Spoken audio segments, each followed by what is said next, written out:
Continuamos con más aquí en Primera Página y es momento de hablar de deportes y sobre todo cómo está repercutiendo el conflicto bélico entre Rusia y Ucrania, justamente el cual ha traído otros enfrentamientos fuera del tablero estratégico militar. También hay que hablar del tema de los tribunales, de las sanciones que está teniendo Rusia justamente a nivel deportivo internacional y además cuáles pueden ser las consecuencias de dichas sanciones, los atletas, cómo lo están enfrentando justamente los atletas de este país, esta medida de presión que pues busca generar que desistan sus gobernantes en este conflicto bélico, en este caso el de Rusia ante Ucrania. Pero vamos a hablar justamente, como lo dijimos, de un enfrentamiento que ahora se va a las canchas y en específico a los tribunales deportivos. Para ello tenemos de invitado especial el día de hoy aquí al doctor Antonio Quintero, quien es especialista en el derecho del deporte. Bienvenido, doctor Antonio, por supuesto aquí a Primera Página,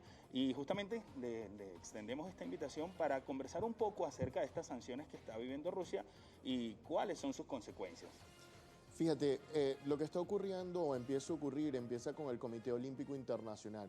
El Comité Olímpico Internacional lleva a cabo los Juegos Olímpicos. Recientemente empezaron los Juegos Olímpicos de invierno. Así. Lo que está ocurriendo es que hay una tradición muy importante dentro de los Juegos Olímpicos que empezó hace más de 2000 años, cuando empezaron los primeros Juegos Olímpicos, que se llama la tregua olímpica, que es un momento en el cual no se puede continuar ninguna guerra, ni hacer ninguna guerra, ni nada, en virtud de que se hace una tregua para disputar los Juegos Olímpicos. Actualmente esa tradición volvió en el año de 1992, recogida por las Naciones Unidas, y recientemente se definió cuál es la tregua olímpica para estos Juegos Olímpicos de invierno, que empieza 7 días antes de los Juegos de Beijing y termina 7 días después de los Juegos Paralímpicos, claro, que están empezando hoy. Es decir, la tregua olímpica va a estar vigente hasta aproximadamente el 20 de marzo. Y el Comité Olímpico Internacional está considerando que se violó esa tregua olímpica y por eso está recomendando que no se permita la participación de deportistas rusos donde se pueda y que no se organicen competencias en suelo o territorio ruso donde se pueda. Lo que ha traído como consecuencia, señor Antonio, pues justamente también esta decisión que ha tomado la FIFA y la UEFA de sacar a Rusia de todas estas competiciones, incluso dejándola fuera del Mundial.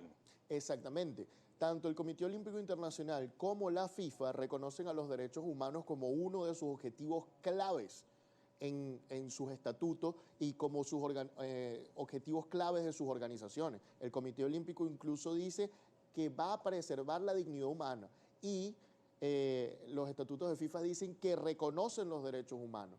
Entonces, en esta situación y en vista de esta posible violación de derechos humanos, la cual ya está siendo investigada hasta por la Corte Penal Internacional, FIFA tomó la decisión de suspender a los equipos de Rusia y a los clubes de fútbol de Rusia, pero suspender su participación. No es exclusión, es una suspensión. Lo que significa que si cesara de repente el conflicto mañana, quizás mañana se levantaría esto. Importante. Es importante decir que hoy se está estudiando de que la Federación Rusa de Fútbol introduzca un reclamo en el Tribunal de Arbitraje Deportivo. El día de hoy se está esperando este reclamo. Sí. Y va a solicitar probablemente unas medidas cautelares para que se le levante la suspensión y para que puedan participar directamente hasta que se pueda resolver el caso. Ya ha pasado antes con el caso de Paolo Guerrero y pasó recientemente con el caso de Vielenka, la patinadora rusa, a la que le levantaron la sanción y pudo competir en Beijing. Ahorita recién. Entonces, ¿qué está pasando? Que esto pudiera ocurrir siempre que ellos demuestren que va a haber un daño irreparable a sus atletas. Teniendo esa situación en cuenta, vamos a esperar a ver qué dice el Tribunal de Arbitraje Deportivo, porque por otro lado estamos viendo la situación de los atletas ucranianos, que tampoco están compitiendo, que también están teniendo problemas, y que los que compiten tienen en su cabeza el problema que está pasando en su país. Y quienes han pedido justamente a las autoridades pues que no permitan esta competición, o por lo menos en este momento no se permita la competición. ¿Había sucedido algo similar o por lo menos se había sancionado de esta manera, hablando en específico con la polémica del dopaje sistemático que ocurrió en Rusia, por ejemplo, sanciones de este tipo? Sí, bueno, las sanciones creo que todavía están vigentes, si mal no me equivoco, o estuvieron vigentes hasta hace poco. Lo cierto es que, ¿qué fue lo que ocurrió? que hay un tema de cumplimiento con las regulaciones internacionales de dopaje. El dopaje son tratados internacionales promocionados por la UNESCO, Venezuela es parte, Rusia es parte, y esos tratados tienen que hacerse una implementación de la normativa y una implementación de una serie de procesos. En ese caso se demostró por segunda vez, porque la primera vez fue como creo que fue para 2014 aproximadamente, perdón, para 2016, se demuestra por segunda vez que Rusia votó una serie de pruebas positivas y desechó material que lo incriminaba, y por eso lo suspenden. Y que por lo aceptó eso, Rusia, de hecho, en ese momento. Sí, bueno, fue al TAS y el TAS determinó y bajó las sanciones a 2 años en ese momento, y ahí se demostró que se estaba cometiendo un dopaje de Estado, tanto así que el documental Ícaro, incluso de Netflix, fue utilizado de una manera espectacular, incluso como medio probatorio. Así que está más que clara la situación y ya había sido sancionado. También hay antecedentes de esto con Yugoslavia, hay antecedentes de esto con Sudáfrica cuando estaba aplicando el apartheid, hay antecedentes de eso después de la Segunda Guerra Mundial, teniendo en cuenta que expulsaron a Alemania y a Japón de la Federación Internacional de Fútbol. Incluso en los Olímpicos de la Unión Soviética en 1980 hubo un boicot también. Hubo un boicot en los 80 hecho por Estados Unidos. De hecho, Venezuela participa, la selección de fútbol de Venezuela participa en virtud de que en el boicot sale una selección sudamericana, y esa es nuestra participación en unos Juegos Olímpicos en fútbol. Y de la misma manera, ¿cómo se llama esto? Ha ocurrido también con boicots que ha hecho la Unión Soviética a Juegos Olímpicos también realizados en los Estados Unidos. Sí, pues importante resaltar que en la historia también se han dado este tipo de casos con relación a distintas sanciones deportivas. También hay que, por supuesto, saber acerca de lo que va a traer el tema de los patrocinantes, el retiro de los patrocinantes, cómo va a quedar, doctor Antonio, este tema, o cómo van quizás a apelar los equipos, este tipo de complicaciones pues, que le puede traer. Pero esto me lo puede responder al regreso para hablar justamente aquí de los deportes. Muchas gracias. Continuamos con más aquí hablando de deportes en Primera Página. Tenemos invitado especial al doctor Antonio Quintero, especialista en Derecho del Deporte. Hablamos justamente de la situación de Rusia, las sanciones que está enfrentando a nivel deportivo y sobre todo en el mundo por este conflicto bélico. Y dejamos una pregunta justamente en la pausa que tiene que ver con el tema de los patrocinantes, señor Antonio, que justamente cómo queda este tema de los patrocinantes en los equipos de fútbol. Hay quien apele, hay quien haga algún reclamo debido a que pues Gazprom, por ejemplo, uno de los principales del Schalke 04 y de la UEFA, pues se le retira dicho patrocinio. Sí, fíjate, es sumamente interesante el tema del patrocinio, ¿no? Porque hasta qué punto está conectado esto con el Estado. En el caso de Gazprom está completamente conectado. Y entonces esto pudiera llevar a ser que hay una cláusula generalmente en los contratos de patrocinio, que es la cláusula moral, donde si alguna de las dos partes causa una mala reputación a la otra parte, entonces pueden terminar el contrato. Pero sin embargo esto va a generar de alguna manera una serie de conflictos legales donde hay gente que no va a reconocer que está causando ningún daño. Entonces, por ahí siempre va a haber un dilema, una duda, una controversia sobre quién de los dos tiene la razón. Claro. Entonces, habría que ver exactamente el contenido de estos contratos. Pero es lo que está pasando. Y no solo esto, ahí se ha demostrado que hay cortes con patrocinadores rusos, pero los dueños siguen siendo los mismos dueños del equipo.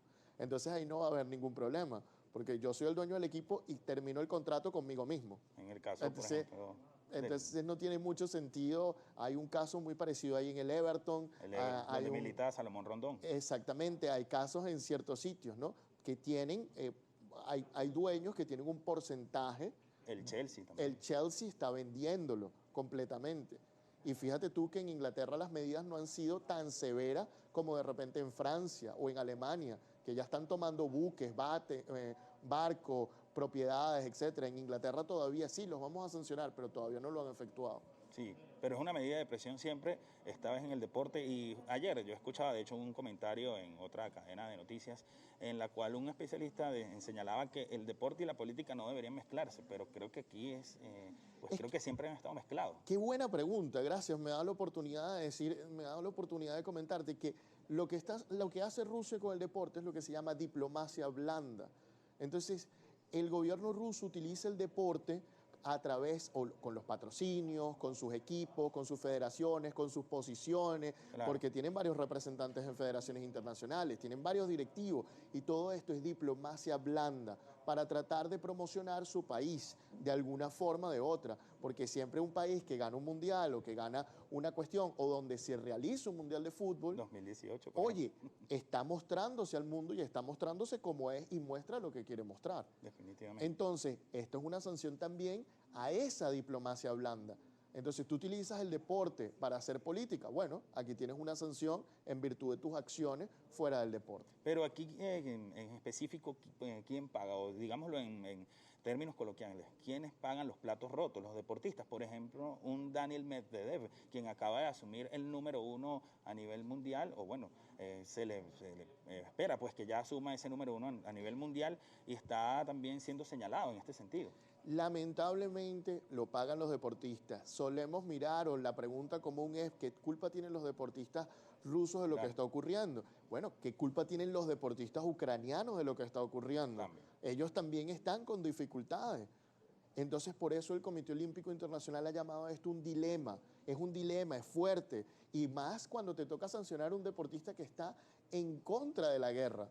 Y el Comité Olímpico lo ha dicho. Y de hecho, no en todos lados se está impidiendo la participación de deportistas. Lo único que a veces se está haciendo, porque en algunos lados sí se está excluyendo por completo, el Comité Paralímpico Internacional lo hizo justo ayer, Sí. no tiene ni un día. Cuando hoy comienzan los Juegos Paralímpicos de invierno. Sí, cambió su decisión de dejarlos competir sin bandera a no dejarlos competir en lo absoluto. Entonces, en el boxeo los están dejando competir, pero en el ranking, en vez de poner Rus, ponen paz. Entonces, estamos viendo este tipo de cuestiones y es difícil porque sí, los platos rotos lo están pagando muchos atletas que no tienen nada que ver, otros que pudieran tener algo que ver y otros que están combatiendo. Para ir completando rápidamente, ¿cuáles son las posibles soluciones en este aspecto legal deportivo? Oye, esto es algo que yo no he visto que tiene precedentes como tal, esta ola de sanciones, Claro. más allá de en algún momento lo que se vio con la Segunda Guerra Mundial y lo que se vio un poco con el apartheid, que fue lo más parecido a esta ola de sanciones, pero aquí lo que se está tratando es de darle solución al conflicto. Fíjate que en todos lados es suspensión, nunca están tratando de tomar medidas tan severas, o si es exclusión por este evento. Okay. Entonces no tiene límite, no es para siempre. ¿Y por qué es eso? Porque te están dejando una puerta abierta a de que si detienes el conflicto armado, si detienes la guerra, vas a poder volver a estar en el mundo del deporte. Claro. Bueno, esperemos que se solvente pronto, por supuesto, por el tema de la guerra. Esperemos que reine la paz. Hemos visto incluso atletas ucranianos, como lo señalaba usted, doctor Antonio, pues asumiendo las armas en el ejército para defender su país. Esto no debe ser. Definitivamente creo que las armas que deben tomar los deportistas son las de sus implementos deportivos. Para completar rápidamente también, ¿qué posición debería, y quizás un poco comprometedora la pregunta, me disculpe, pero qué posición tiene que tomar, por ejemplo, nuestro Comité Olímpico ante esta situación?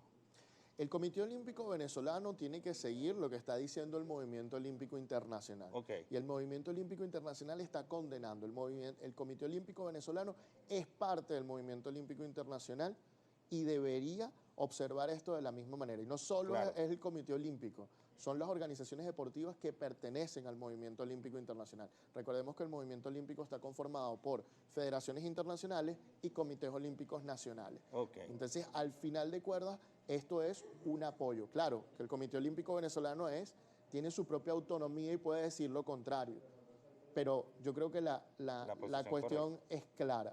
Aquí se está violando la tregua olímpica y aquí deberíamos acatar lo que nos está llamando el Comité Olímpico a acatar. Muchísimas gracias, doctor Antonio. ¿Cómo lo podemos conseguir en Instagram? Oye, nuestras redes en Instagram son @CarreroQuintero Sports Law, que es derecho del deporte en inglés. Entonces, ahí nos pueden conseguir en Instagram y en Twitter también, @CarreroQuintero. Bueno, seguramente pues muchas preguntas va a recibir ahí a través del Instagram. Muchas gracias de verdad por atender nuestros